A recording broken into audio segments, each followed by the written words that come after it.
Welcome to Unite Now, where we bring unity to you, wherever you are. Good morning, everybody. How are you guys doing? Welcome to Unity Learn Live, session 4, part 1 of our Create with Code. Well, actually, we're creating with code, creating your first action RPG with code. Sorry, I didn't say that right. So welcome, everybody. You do not need to know C# for this tutorial because Alexei is going to take you through Yes. This is our the beginnings of it. Yeah, this is our introduction to C# session. For people who did not follow our first 3 sessions, so the last 3 weeks, we've been doing an introduction to Unity, an introduction to basic Unity functions, and then this week, next week, and the week after, we're going to be focusing on a action RPG. With some simple C# that's going to let us kind of get a handle on how we script in Unity, how we use, basic scripting tools to kind of create the action or to structure. There we go, to structure the action within Unity. So we have a lot to cover today. And so I think we're going to move through this content really quickly.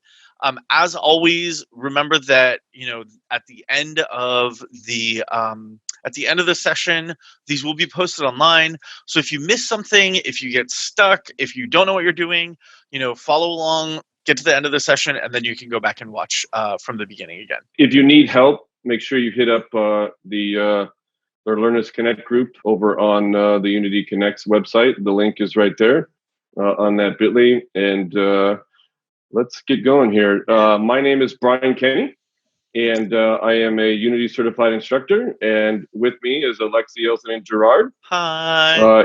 He's going to take you through all of the steps that we are going to go through today. Along with us, we have some amazing moderators. They are there to answer your questions in the Q&A. So whatever you have, they will be able to answer it for you because they are master programmers.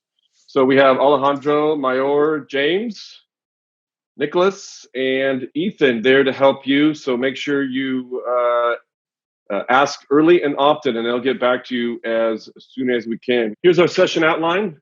We are going to be, I'm just going to take care of a few housekeeping items. We will be using Unity 2019.3, and I will go through the course outline with you. But you don't need, there's a couple of questions in the chat or concerns in the chat. If you need to know Unity or if you need to know C#, you do not. This is a very gentle approach to programming in a project-based learning environment that's going to be amazing. Unity follows the watch, do, and explore model. So you'll be doing that a lot today in conjunction with the project assets. The ideal Zoom layout, make sure you have the presentation and or Alexei steps in the background. You can put the video on the top and then make sure you have that Q&A panel open in case you got any questions that you can ask. And as always, if this is the first time you're joining us or the fourth time, be respectful in the chat. If you want to go back and do the other recordings, you're more than welcome to do that. Those are amazing. Make sure you download the Unity project and follow along, or all you got to do is just watch and you'll learn. Please make sure that you're any technical questions, make sure you're putting that in the Q&A. And general comments go in the chat panel. It makes it a lot easier to answer questions from the moderators. Will answer your questions a lot easier if you put them in the Q&A. But be respectful and constructive. We are using Unity 2019.3 for this project. Also, make sure you have a flavor of IDE that you're going to be using because we are going to be looking at some scripts today, editing some scripts, and you'll see the link for the assets there. And Alexei will also be taking you through how to create the project and load the project as well. So just make sure, I want to reiterate this, make sure you are kind to the moderators, Q&A, technical questions, general comments, chat. And that takes care of the housekeeping items. Let's move on to our introduction. Yeah, let me super quickly say a couple things. Like I said, this is actually the 4th session in our beginner series. If you haven't gotten a chance to see those first 3 sessions where we worked with an FPS, first-person shooter creator kit, which was great. James just put the link in the chat that will take you to the place where all of those previous sessions are recorded. I would say stay with us for this session and then go back and watch those first 3, especially if you are like really new to Unity. Those first 3, if you've never used it before, those first 3 videos are a really good tutorial on just getting your feet wet, how to navigate through Unity, how to manipulate objects in Unity, et cetera, et cetera. In terms of watch, do, explore. So this session specifically, I'm going to warn people now. Brian and I are both classroom teachers in when we're not working with Unity. So we have homework for you. So we often we'll say, okay, watch us do this, and then you do it on your own. Now watch us. Now you do it on your own. At the end of the session, we're actually going to give you a challenge for you to take home and finish on your own. Somebody in the chat just said boo homework, which Boo as homework. a teacher, I just want to say fills me with power. Thank you. I know our participants aren't going to be the stereotypical student. They're going to do their Of homework. course not. They're gonna be great. They're going to do their homework. We are gonna do a very basic, very kind of like hopefully not too bare bones, but a ground level introduction to some of the basic ideas about code. So we're going to talk about variables, what variables are. We're going to talk about what instructions actually are, like what are the instructions that we're passing to the computer. And then we're going to talk about functions, what functions are, and then you guys are going to write your own function, which is very exciting. Let's get going. First things first, we're going to be actually downloading and setting up the Unity project. This project that we're using is the Creator Kit Beginner Code project, and the nice thing about it is that it actually lives inside of Unity already, so it's very easy to download. So I'm going to show you guys so this is my Unity Hub. Everyone should be seeing my Unity Hub here. On the left-hand side, I have these 4 tabs. These are my projects, learn projects, which is what we're going to be using, community projects, and all of my installs. And in this case, I'm going to click on the learn tab. The very first thing in my list, I assume it will be in everyone's list, is this Creator Kit Beginner Code. It's got a cute picture of a cactus and some kind of like moose sheriff person. So you're going to click on that. You're going to get a window that pops up that looks like this, that says Creator Kit Beginner's Code, has some basic information. And because I've downloaded it, it says open project, but yours will say download project. And just go ahead and click on that. It will immediately download the project. It will import all of the assets, and it will expand them. It will actually start a whole new project for you. Once you've done that, definitely save your project. You want to make sure that you get back to it, and it can be easy to dig in, start making changes, get to the end and realize, oh, I didn't save any of my work. And when you go to close, you accidentally lose everything. So once you've downloaded the project, first thing you should do is definitely save it. I'm going to give people a second here. Let me get back to our slideshow presentation. Like I said, we're just going to open the Unity Hub, click on that Learn tab, click on the Creator Kit Beginner Code, download the project, and then open the project. Should be pretty simple in terms of getting everything set up. But while people are doing that, I want to try to talk a little bit about what do we mean when we talk about code? What are we actually talking about? So, depending on your level of familiarity with Unity, depending on your level of familiarity with code in general, again, I'm starting at a super ground level. So I really want for people for whom this is very, very new, I want to make sure that those people understand kind of what we're talking about. So when we say code, what we're talking about is a series of instructions that we pass to a computer that causes that computer to do something, right? Very simply, that's the most basic way to describe it. It's just a set of instructions that we are giving to the computer. The problem is that computers need those instructions to happen in certain specific ways. Basically, the reason that we call it a computer language is we have to learn how to tell the computer what we want it to do in a way that it will understand. There have been some really interesting attempts at making what are called natural language computational languages, where you try to write in sort of complete sentences and have the computer understand it. Some of it is really powerful. Some of the projects are not great. In this case, we're using a language called C sharp. C sharp is a very well understood, very well documented language. There are a lot of resources for learning it online. And it's the language that sort of like lives under the hood in Unity. It's the easiest language that we can use to talk to Unity. I want to make sure that people have had a chance to download. I'm seeing a couple of people raising issues about warning messages that they've gotten during the import. In general, I would say, anything that you can click through is probably fine. I'm seeing that a couple of people have gotten their project up and running, which is great. Yes, and if you're having problems with the assets, alternatively, you can go straight to the Asset Store tab inside of Unity. So you can create a project and get to them that way, and you can go straight to the Unity Learn website as well. So, and some people are having, it doesn't matter what flavor of IDE you use, as long as Unity and that IDE is they're talking to each other. Yeah, the IDE that's bundled with Unity is Visual Studios, Studio, yeah. Which is a very good IDE. So if you don't have anything else, I would definitely say, somebody asked a great question. What is that's an a good. Thank you very much. My fault for asking this My question. bad. An IDE, the IDE stands for Integrated Development Environment. It's a big set of words. Basically, what an IDE is it's a text editor, almost like Notepad or Windows, Microsoft Office.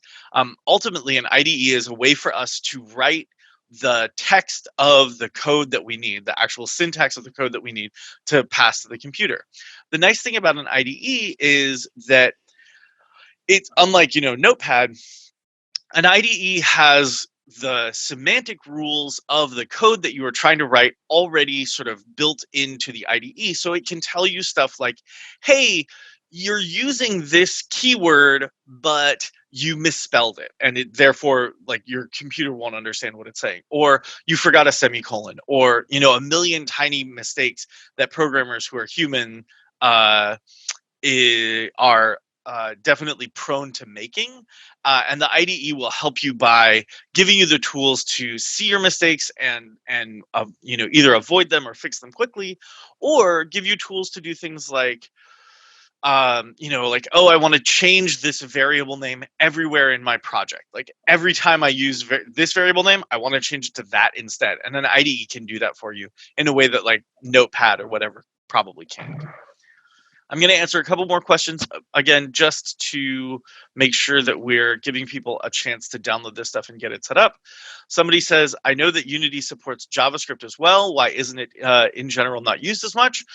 The fact of the matter is that Unity actually no longer supports JavaScript. We used to be able to write it was actually a version of JavaScript that was sort of affectionately referred to as Unity script. We used to be able to script in JavaScript, but it is actually no longer supported by Unity. So C# is the only language that Unity supports at this moment. Somebody points out also that an IDE helps you debug your code by stepping through the code with breakpoints, which we probably won't get into in this series, but you're absolutely right. It's a very important utility in an IDE, is that basically you can set it up so that if you are getting an error, you can set the IDE up to stop running your code when specific things happen, so you can figure out why you're getting an error and potentially solve it. Now, there's also a question in there about, is C# like Java? And that's kind of a tough question to answer, but with most programming languages, the logic is very similar. Mm-hmm. There's just subtle differences. So like in Java, a for loop is the same as a C# for loop. Same with for each loop, or instance variables and all that stuff is very similar between the two languages with just subtle differences. Yeah, subtle syntactical differences, which is a little frustrating. Yeah. One of the big things that divides programming languages is whether or not they are what's called typed. So Java and C# are both typed languages. We'll talk about typing a little bit, but it basically means that like the burden of trying to figure out what kinds of variables you're using falls to the programmer, unlike something like JavaScript, where you just tell it, hey, I'm going to make a variable, and JavaScript is like, okay, you don't even have to tell me what kind of variable. I'll do whatever you want. Like I will JavaScript. I always liken writing in JavaScript to like that, like there's sort of like there's like a wide-eyed Victorian orphan feel to it, where it's just like I'll just do whatever you want. I don't even need to know what the types of your variables are. I'll just run whatever code you want me to run. A little bit of a hostage situation there somehow. Okay, if you've gotten your project up and running, first things first, the first thing we're going to do is just play the game. Just get a sense of like what this game looks like. So this is my project, and I'm going to go here into scenes, and I'm going to click on this example scene. And if I double click on the example scene, it'll open the example scene, which is currently open. And then in order to run my game, I'm just going to press play. I'm going to press this play button up here in the corner. Again, we are using, like the FPS Creator Kit series, we're using a series of pre-made assets, right? These are assets that have been made for this project specifically, and we are going to use them to kind of help scaffold and structure our investigations of code. So I would say, wander around a little bit, grab those health potions. The health potions are going to be important. And this is just a way for us to understand kind of what is already there. So this project has already been created. It's already been built for us. And, we can wander around and kind of see what has already been made. This should not take you very long, just in terms of figuring out how to move your character around. So click on the environment to move, click on enemies to attack them. You can hold the mouse button down to kind of move more smoothly, or you can click on any specific location, specific ground spot, and your character, your sort of moose sheriff, will run to that spot.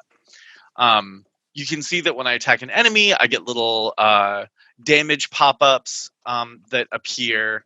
This is all kind of your standard expected action RPG, sort of functionality is already in here. So let's. And Alexei, by the way, a couple people are. You might be wondering what he's doing right now is inside of the Assets tab in Unity. He just opened up the example scene that's in the scenes folder from the Creator Kit folder, beginner code folder, inside the Assets tab. So if you guys can go ahead and open that up, that'd be amazing. Yeah. So again, the kind of basic unit of Unity is the scene. So as we develop, we create scenes, we fill scenes with stuff, we save those scenes so that they have the functionality that we want them to have. Once they have the functionality that we want them to have, we use those scenes are the units that we actually use in the build menu. So again, for people who remember a couple weeks ago, you have to tell Unity which scenes you want it to build, and then it builds everything in those scenes. So here, all we're doing is we're saying, if you double click on the example scene icon, what you'll see is this is the basic scene that's given to us in this project. Hopefully, again, people are moving through that fairly quickly. We are going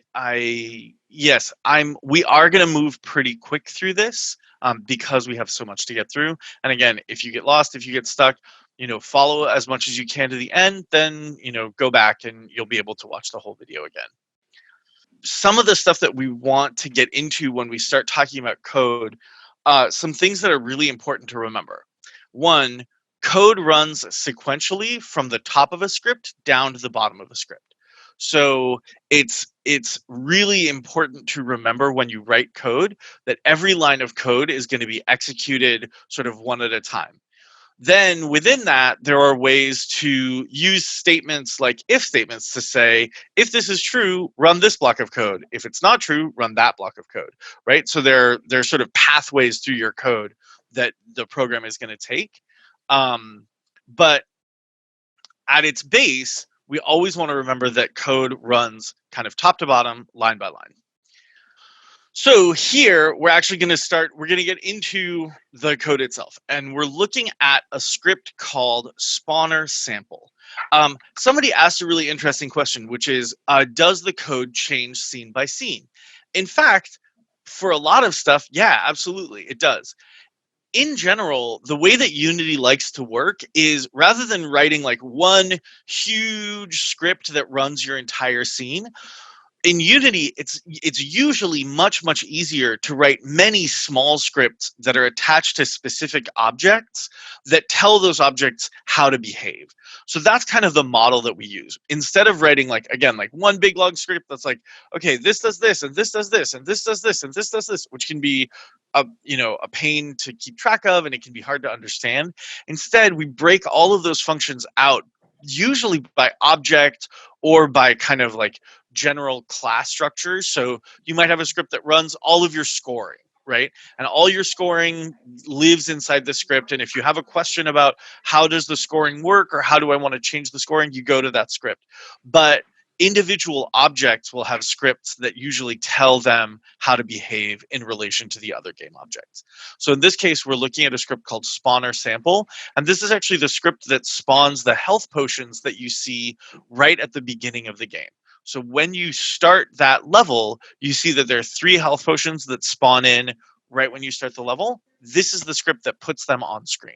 So we're going to talk about the script and we're going to kind of like, we're going to play around with it and see how it works. In order to do that, again, so I'm back in Unity. I have to turn off play mode, right? I don't want to be in play mode. And I'm looking at scripts. And I'm looking at, I believe it's items. Did I get it wrong? Hang on. Scripts tutorial, sorry. So I'm at scripts. I'm looking in tutorial. There we go. And there's this spawner sample script. So this is the icon for a script, right? It's this green pound sign or hashtag, depending on how old you are. And if we double click that, it will pop up, it'll start opening Visual Studios. So let me switch over. As soon as my Visual Studio starts running, I'll switch over to that. Visual Studios can sometimes take a little bit to run. So be aware if you feel like Visual Studios is taking a long time to set up, don't worry, that's pretty normal. And here we go. Here is Visual Studios. So this is, again, Visual Studios is our IDE. It's our integrated development environment. This is what it looks like. And this is the spawner sample .cs script. .cs stands for C# script. So here we can see this is the actual breakdown of the script itself. This is the name of the script, right? So we call the script spawner sample. So this is the place where we define, hey, this is going to be the spawner sample script, and everything that happens after this curly brace is all in the script, right? We can talk about, we're not going to talk about inheritance today, but we see that the spawner sample script inherits from mono behavior. So it has all of the functions, all of the features that any mono behavior object has. This is a really common technique when we're writing code, where we write sort of like more and more specific scripts that reference or that inherit properties from bigger categories or bigger classes of script. Mono behavior is kind of the top category. Anything that derives from mono behavior is kind of a top level script object or game object. You know what, Alexei, it might be a good idea to maybe, I don't know, just touch on the structure of a program, maybe? Yeah, we'll go into this a little bit more when when we get back to the code. This is the list of steps to get your spawner sample script open. In general, when we look at code, at the top, we have our variable definitions. So that's telling us kind of like what things do we want to actually manipulate in this code. And then below that, we have our list of instructions. How do we want to manipulate those things? When we get back into this actual code, I'll go a little bit more in depth in sort of what that looks like. Go ahead. Actually, can you go back one slide, Brian? Just so Sure. people can. There you go. And let us know. Go ahead and let us know if you're having trouble getting your Visual Studios open, et cetera, et cetera, et cetera. Variables are again kind of one of the most basic units of code that we work with. And a variable is just very simply, it gets described a lot of ways. The thing that you'll hear most often is a variable is a bucket that holds a value. So in other words, a variable is a name that we assign to a specific value. And what happens is that when we use the name of that variable, the computer will grab that value and sort of replace it. Under the hood, when we use a variable name, it's going to look at the value that we saved inside that variable. Variables in C#, variables always have to have a type. So a type tells the script, and by extension tells Unity, what kind of variable that is and what sorts of actions we can do to it, like which actions are legal and which actions are not legal. Okay, let's move forward, and we can show people. We can show people like a more sort of in-depth breakdown of what this script looks like. So here we have here we're at the very top of our script, literally kind of before our start function. And I'll break this down in a second. But right here at the top of the script, right after the script definition, we're creating a game object called object to spawn. And you'll notice if I highlight object to spawn, you can see everywhere in the code where that variable name shows up. So all we're saying here is, hey, there's a game object, and we're going to call it object to spawn. And in other words, that's the object that we want this script to spawn. That's all that we're saying. Unity doesn't know what that object is. We'll actually have to go in and make the association, make it clear what object that is. The script doesn't care. As long as the thing that we're trying to create is a game object, the script doesn't care. It could be anything. So all we're saying is, hey, there's going to be an object that we're going to want to spawn. We're going to call that object to spawn. Then we start what's called the start function. And the start function just is a special function that Unity gives us that's always accessible in any script that just says when the game starts, or actually when this game object gets created, run the stuff that's in here. So everything in start runs when that game object gets created.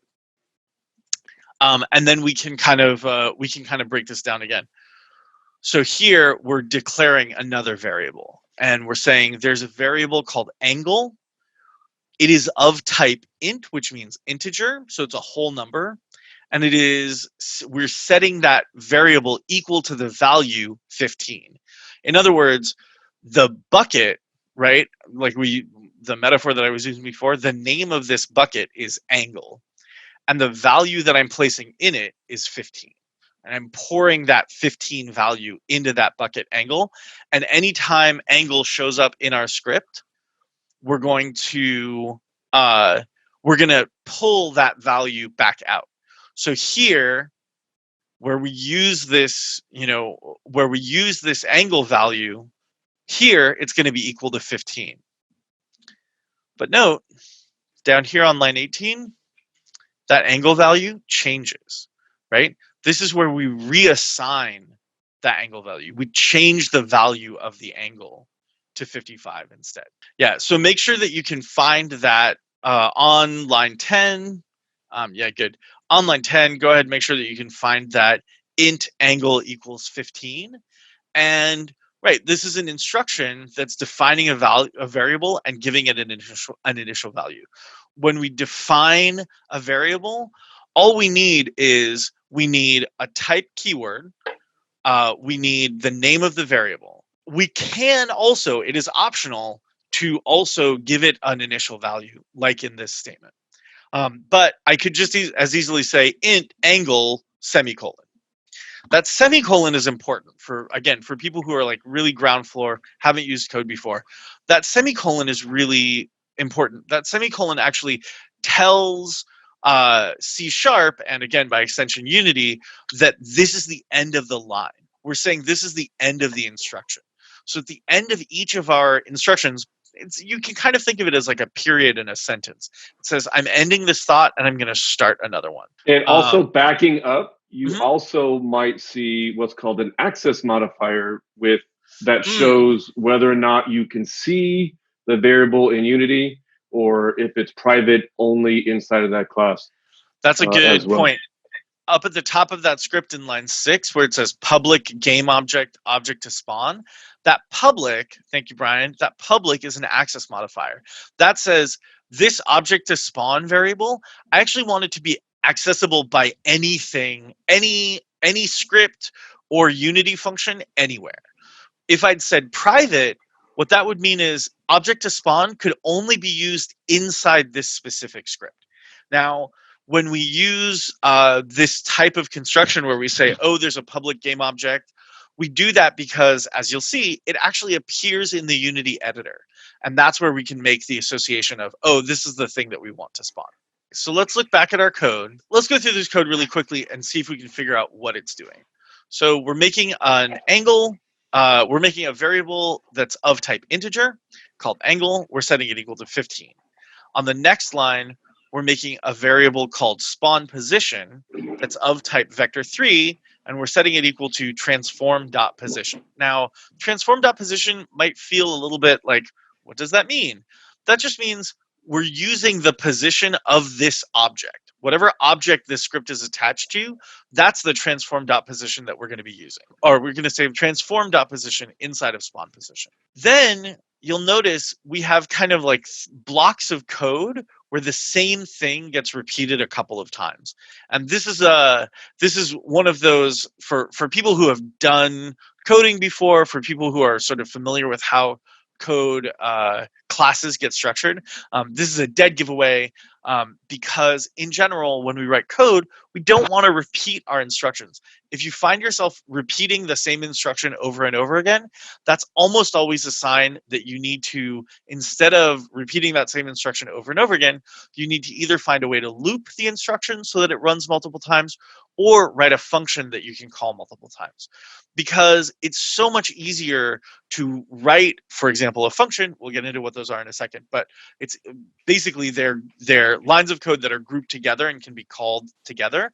So much easier to write a function that you can then call multiple times, so that if you decide to change the function, it will change everywhere you want to call it, rather than me having to go through and be like, oh, I fixed this line once, but did I fix it here? And did I fix it here as well? Right? If we can, we want to collapse those into a function and then just call the function. But for now, this is some pretty complex instructions. So you don't need to know exactly what's going on, but what you do need to understand is we're going to develop a direction. Basically, each of these steps, all we're doing is we're sort of building a set of variables. We're building a set of numbers, which we're then going to use at the end to do something. We're building a variable called direction. We're going to use transform.position plus direction times 2 to make a spawn, to update that spawn position variable. And then this is the only line, all of these lines, all they're doing is making specific variables, right? These 3 lines, they just make specific variables. This is the only line where we actually call a function. This is the line where we say instantiate, meaning create an object, create the object to spawn, at the spawn position with this rotation, quaternion.identity. Quaternion.identity just means facing the same direction as its parent object. So all we're saying here is this is a really complicated way of saying I'm specifying exactly the place and direction that I want these objects to get spawned. And so each time we specify the place that we want them to get spawned, then we spawn them. Then we specify the place that we want them to get spawned, then we spawn them. Lex, you mind if I add something real quick? By all means. Yeah, absolutely. If you guys, if you look at the code that he's showing you right there, programming is a very pattern-based process. So if you kind of look at that, it looks like there's a pattern going on here. And if you can, like Alexei said, take some of that pattern-based code, and he's about to take you through this, your programming journey will be a lot easier than harder. So, but it takes a lot of practice to find that pattern, things like that. And then the last thing is, if you look at some of the people in the chat might not recognize where you're getting some of this stuff. Unity has a full application programming interface, or API, or a scripting reference that you can look up each one of these. Each one of these things, like instantiate, it'll tell you the format of how you need to structure the instantiate function. And we know it's a function or object because it is a capital I. So I just wanted to point that out. You go ahead and take over. I'm just looking at some of the questions. Okay, there's a question that people are asking, which is a very good question, which is, what is a vector 3? So I want to kind of put the code back on screen for a second and talk about what a vector 3 is, because that's really, really valuable. A vector 3 is basically, it is a specific, Unity-specific type. In other words, it's a way for Unity to structure information that specifically refers to the three-dimensional coordinates of an object. So a vector 3 is always basically an X, Y, and Z coordinate kind of put together, which we can then pass to different objects to say, hey, this is your position, right? This is your vector 3, this is your position. And the vector 3 is just an easy way for us to encapsulate that position and direction information into like a discrete package that we can then pass to a bunch of other people. I'm seeing people asking the question, what is a quaternion? Quaternion is basically the easiest way to think about a quaternion is like a vector 3. A quaternion is a way to describe how an object is rotated in space, right? So if a vector 3 is where something is positioned potentially, a quaternion is where the object is facing. Let me see. There's a couple of other good questions. What does line 15 mean, and why is there no type for it? So 15 says we're going to spawn position equals transform.position plus direction times 2. So we're taking the direction variable that we described earlier in the previous line.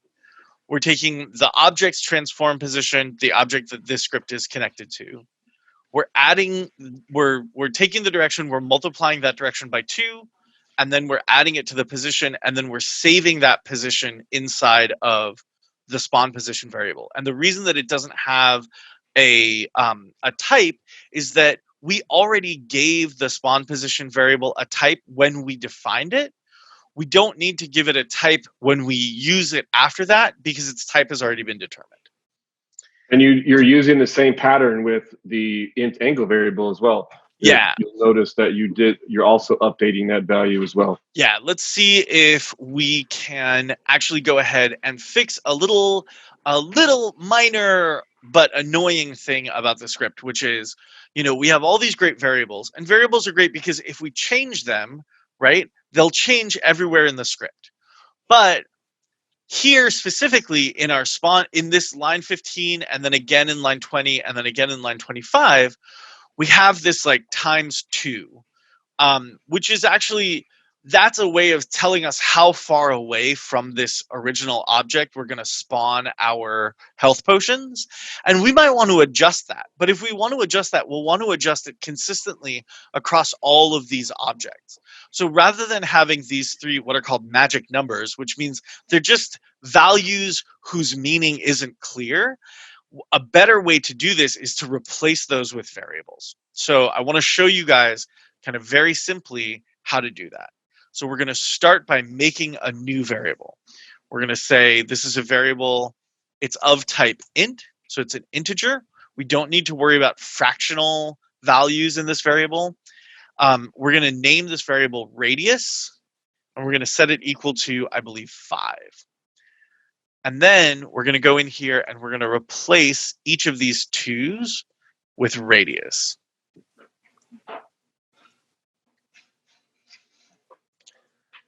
And like this, if I decide later, actually, like, I don't want this to be 5, I want this to be 8, right?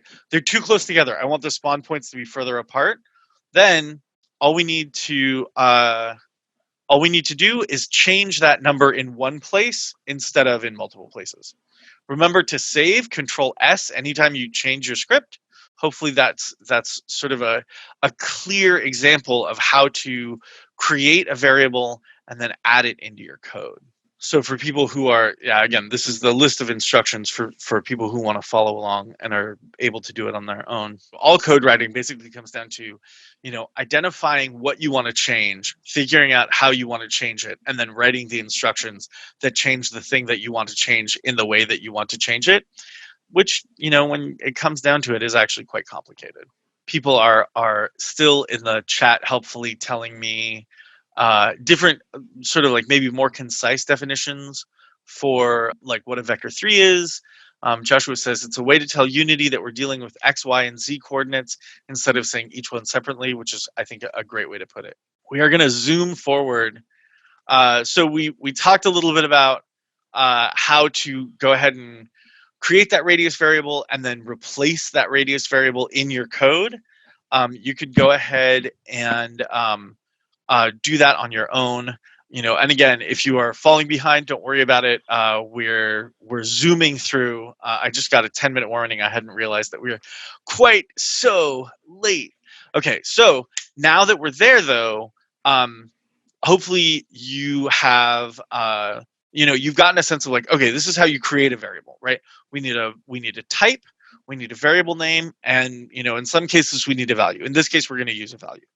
Now we need to think about how do we actually want to rewrite this code so that we have a function instead of having that code repeat over and over again. So the first step is always that we want to go ahead and back up the script that we're working on. So we can click here to save the state of this script, and it will go ahead and actually save a version of the script that we can restore if we need to. That's always a useful thing to go ahead and do, because sometimes we write code and it doesn't work the way we want it to, right? It doesn't look the way we want it to, it doesn't function the way that we want it to, or it's broken. If that happens, it's nice to have a version of that code that we know works that we can get back to. Now that we've saved our code, let's talk a little bit about what a function is. So functions are one of the kind of fundamental building blocks of how we write code. And, there's a huge amount of theory about what functions are and how they work and how they're best written, et cetera, et cetera. But effectively, a function is a series of connected lines of instruction that get wrapped up together so that we can call them when we need them, and they'll have the same basic effect. Some functions take in data from elsewhere and manipulate it. Some functions take in data and then return or spit back out more data. Some functions don't do either of those things. They actually act on other parts of the code themselves or create something in and of themselves. As you guys can see, this potion spawner script, right? Again, that like the pattern of, make some variables, create a potion, make some variables, create a potion, make some variables, create a potion. The fact that that's happening 3 times in a row this is sort of a like this is a warning bell for us that we could probably rewrite this more easily as a function. So one thing that we are going to do is we are not going to write this function for you. This is your homework. This is your explore task, right? It's up to you to go ahead and write that function yourself. But I want to give you guys some sort of tips and a little bit of the structure of what that's going to look like. So what a function actually has in it. So the anatomy of a function, it starts with a type, right? Like a variable declaration. Then there's a function name. Then, and this is important, there are parentheses. And those parentheses are they're the signature of the function. They're the way that Unity knows, hey, this is a function. So function name and then parentheses.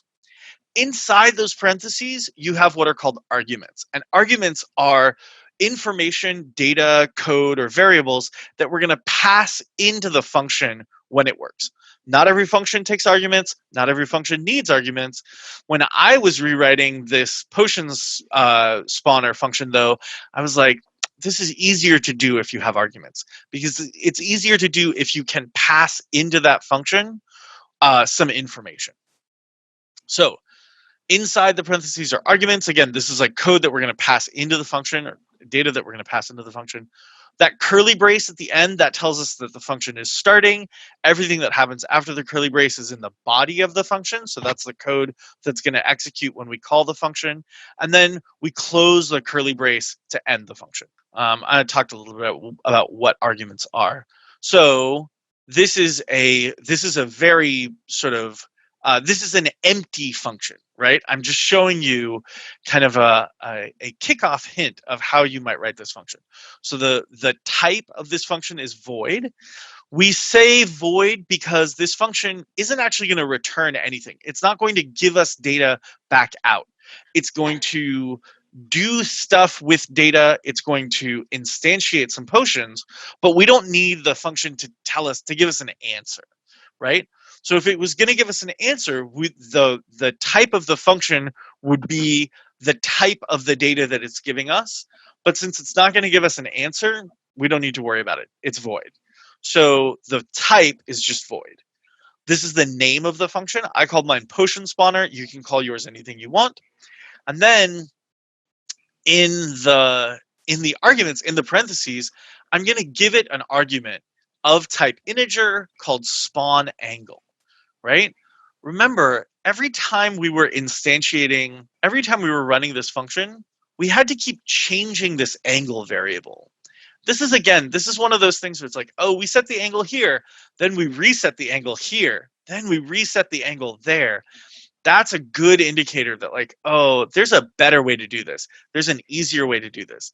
So as you're writing your function, think about if we put an argument, if we make that angle variable an argument, when we call that function, we can just pass it the angle that we want it to have and have it act on that angle. Another way to think about arguments is they're sort of like little variables that just live only inside the function. But when we tell the function, hey, here's an argument, the function needs to have that information to run. If you don't pass it any information, when you call it, it won't run. I realize that this is a lot of ground to cover. Functions are complex, variables are complex. We're only kind of getting to like touch on this stuff very lightly in the hour that we have. I absolutely encourage everyone, play around with the beginner code project. There are resources online that will take you more in depth in this stuff. Look up the beginner code project online. There's some good breakdowns of variables, variable creation, functions, function creation, all of that stuff. When you feel comfortable, go ahead and write your own potion spawner function and try to see if you can make it so that you write the potion spawner function and then you call that function 4 times to spawn 4 different potions at 4 different parts of the game. Yeah, don't worry about breaking anything. You've copied your script, so you can always recover the previous state of your script. Think about where the potions are being created and how to make a 4th one. And then when you think your function is working, go ahead and save and play your game. I highly recommend that everybody, because there was a couple of comments in the chat about, in fact, one person was asking, how long did it take for it to scripting to click? And I highly recommend that when you go through that exploration of that script, that you can search, you can Google search, just do a quick Google search of like Vector 3, and then put Unity at the end of it, and it'll take you directly to the scripting reference, and you can access a huge explanation on what vector 3s are in Unity. Mm-hmm. Same with instantiate, you can do the same thing. So go through and look up each function or each object in that script so you can learn and really break that thing down. Yeah. When you've written your code, when you've written your function, we have a place for you to upload it. So you can go ahead and upload it to this bit.ly/ARPG homework link, and we'll be able to read it. And again, like as we go through this series, so a week from today and then 2 weeks from today, we'll be able to look at that and see what people have actually been building, and give you guys feedback. Okay. We have a couple minutes. I'm gonna push our time just a couple minutes. Try to answer some questions. People are saying, I have no idea what I'm doing with the homework. I apologize. What I would encourage you to do is look up Creator Kit Beginner Code online. There's a bunch of resources about going more in depth about writing your own functions. In general, what you want to think about is what parts of the function get repeated. How do we use the parts of the function that we've seen, or how do we use the instructions that we've seen, and just sort of wrap them up. Instead of writing them 3 times, we call once. We write once and then call 3 times. We'll go over what functions look like at the beginning of our next class in a week. I hope this has been helpful for people. Thank you so much. And yeah, we'll see you guys next week. Good luck on the homework, and take care. Bye, everybody. Bye-bye.